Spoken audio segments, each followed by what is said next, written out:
दोस्तों, मेरे चैनल पर आपका स्वागत है। वीडियो शुरू करने के पहले मैं बस इतना चाहूंगी कि आप इस चैनल को सब्सक्राइब कीजिए, वीडियो को लाइक और शेयर कीजिए। एक बार माँ सरस्वती ब्रह्मलोक में बैठी थी। वो अपनी वीणा बजाने में मग्न थी। तभी देवी लक्ष्मी वहां प्रकट हुई। माँ लक्ष्मी ने कहा, मैं तो बहुत व्यस्त रहती हूँ, आज थोड़ा समय मिला तो आपसे मिलने आ पहुंची। आप तो जानती ही हैं कि मैं धन और वैभव की देवी हूँ। मेरे पास समय ही नहीं रहता क्योंकि मैं जन कल्याण में व्यस्त रहती हूँ। माँ लक्ष्मी ने कहा कि पृथ्वी लोक में मेरा सभी स्वागत करते हैं क्योंकि जहाँ मैं जाती हूँ वहाँ धन और वैभव, सुख, संपत्ति, समृद्धि सभी पहुँच जाते हैं। यह सुनकर माँ सरस्वती कहती हैं, ये सत्य है कि आप धन और वैभव की देवी हैं। सब आपका स्वागत करते हैं, लेकिन आप कहीं ज्यादा टिकती ही नहीं हैं, इसलिए आपको सब चंचला कहते हैं। आप क्षण में रूठ जाती हैं और बहुत जल्दी मान भी जाती हैं। सरस्वती माँ कहती हैं, मैं ऐसी नहीं हूँ। मैं ज्ञान और विद्या की देवी हूँ। मैं एक बार जिस मंदिर में प्रवेश कर जाती हूँ वहाँ सदा के लिए स्थापित हो जाती हूँ। लक्ष्मी माँ कहती हैं, मेरे बिना किसी को जीवन का सुख प्राप्त नहीं होता क्योंकि मैं धन हूँ और निर्धनता सबसे बड़ा अभिशाप है। तब सरस्वती माँ कहती हैं, धन तो मैं भी हूँ, ज्ञान रूपी धन। अंतर इतना है कि आपके द्वारा दिया गया धन सिर्फ तन के लिए होता है या भौतिक सुख के लिए होता है, लेकिन मेरे द्वारा दिया गया धन मन के लिए होता है। और एक बात और, आपके द्वारा दिया गया धन कोई भी चुरा सकता है, छीन सकता है, पर मेरे द्वारा दिया गया धन न कोई चुरा सकता है न कोई छीन सकता है। और सबसे बड़ी बात ये कि मेरे द्वारा दिया गया धन जितना जी चाहे दिल खोल कर बांटिए, ये बांटने से और बढ़ता है। इस पर माँ लक्ष्मी कहती हैं, हे देवी, राजा को राजा इसलिए कहते हैं क्योंकि मैं उनके पास हूँ। इस पर सरस्वती माँ मुस्कुराती हैं और कहती हैं, राजा के राजमुकुट तब तक व्यर्थ है जब तक उसके पास संस्कार न हो, ज्ञान न हो, विद्या न हो, मंत्रों का ज्ञान न हो। सरस्वती माँ कहती है, जिसके पास मेरी दी हुई बुद्धि न हो उसके पास आपका दिया गया धन भी अधिक समय तक नहीं टिकता। लक्ष्मी माँ कहती हैं, आप मीठे मीठे वचनों से माया जाल बिछाकर क्या क्या बोल रही हैं। तब शांत स्वर में सरस्वती माँ कहती हैं, मीठी वाणी मन में मधुर रस घोलती है जिससे उसमें दिव्यता आ जाती है और पूरा संसार उन मीठे वचनों को सुनना चाहता है।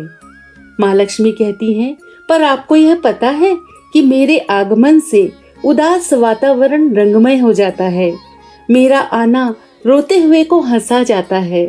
और आपने यह तो सुना ही होगा कि भूखे पेट भजन नहीं होता। इसलिए अब तो आपको मानना पड़ेगा कि मैं ही श्रेष्ठ हूँ। यह सुनकर सरस्वती माँ कहती हैं, ज्ञान और धन में यदि कोई श्रेष्ठ है तो वो है ज्ञान, क्योंकि ज्ञानी व्यक्ति की पूजा तो राजा भी करते हैं, अतः श्रेष्ठ मैं हूँ। माँ लक्ष्मी कहती हैं, हम इस विवाद का फैसला भगवान विष्णु पर छोड़ते हैं कि हम में से श्रेष्ठ कौन है। सरस्वती माँ कहती है, मुझे स्वीकार है कि विष्णु जी ही हम में से कौन श्रेष्ठ है यह फैसला देंगे। देवी सरस्वती और देवी लक्ष्मी विष्णु जी के पास पहुंचते हैं। वहां देवी गंगा पहले से ही उपस्थित थी। लक्ष्मी माँ भगवान विष्णु के समक्ष बैठ जाती हैं, पर देवी सरस्वती को बैठने को नहीं कहती।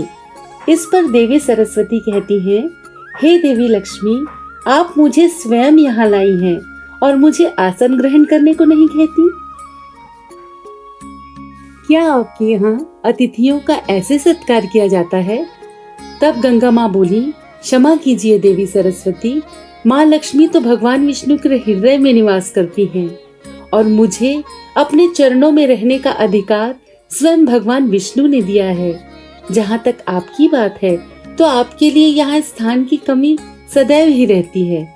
यह सुनकर माँ सरस्वती कहती है, यह समस्या आपकी है क्योंकि मैं आपकी अतिथि हूँ, इसलिए आपको मुझे अपने स्थान पर बिठाना चाहिए। लक्ष्मी माँ तुरंत कहती हैं, मैं अपना स्थान छोड़ने की तो सोच भी नहीं सकती। गंगा माँ कहती है, मैं अपना स्थान छोड़कर कहाँ जाऊंगी। तब सरस्वती माँ कहती है, यह बात मुझे भगवान विष्णु से ही पूछनी पड़ेगी कि मेरा स्थान कहाँ है। लक्ष्मी माँ कहती है, इस समय यह संभव नहीं है, क्योंकि भगवान विष्णु तो अभी योग निद्रा में हैं। सरस्वती माँ कहती है, तो क्या हुआ, मैं उन्हें योग निद्रा से जगाऊंगी। लक्ष्मी माँ कहती है कि मैं आपको यह नहीं करने दूंगी, मैं इस बात की बिल्कुल अनुमति नहीं दूंगी। देवी गंगा भी लक्ष्मी जी का समर्थन करती हैं। तब सरस्वती माँ कहती है, आप मेरा घोर अपमान कर रही हैं। गंगा माँ कहती हैं, ये हमें ज्ञात है कि आप भगवान नारायण के चरणों में स्थान पाना चाहती हैं, पर यह स्थान तो श्रीहरि ने स्वयं मुझे दिया है। इस पर सरस्वती माँ कहती हैं कि मैं स्वयं इतनी सक्षम हूँ कि अपने ज्ञान, अपनी बुद्धि और योग्यता से श्री हरि के चरणों में स्थान पा सकती हूँ। उनके चरणों में ही नहीं, उनके हृदय में भी मैं अपना स्थान बना लूंगी। लक्ष्मी माँ कहती है, वो दिन कभी नहीं आएगा, क्योंकि नारायण के हृदय में मेरा निवास स्थान है। मुझे उनके हृदय से कोई नहीं निकाल सकता। सरस्वती माँ कहती हैं, आप मुझे चुनौती दे रही हैं। आपको आपके धन और वैभव पर बहुत अहंकार है, तो मैं आपको यहाँ से दूर करती हूँ। मैं आपको श्राप देती हूँ कि आप विष्णु लोक छोड़कर धरती लोक पर चली जाएंगी। वो कहती है कि आप तुलसी रूप में धरती पर रहेंगी। देवी गंगा यह सब देख रही थी। वो भी क्रोधित हो जाती हैं और देवी सरस्वती को श्राप देती है कि देवी सरस्वती धरती पर नदी के रूप में प्रवाहित होंगी। अब देवी सरस्वती गंगा को भी श्राप देती हैं। वो कहती हैं कि आप भी धरती पर रहेंगी और पापियों का पाप धोएंगी। तीनों देवियां एक दूसरे से रूठकर एक दूसरे को श्राप दे देती हैं। तब देवी परमेश्वरी बताती हैं कि देवी लक्ष्मी राजा धर्मध्वज के घर तुलसी के रूप में जन्म लेंगी।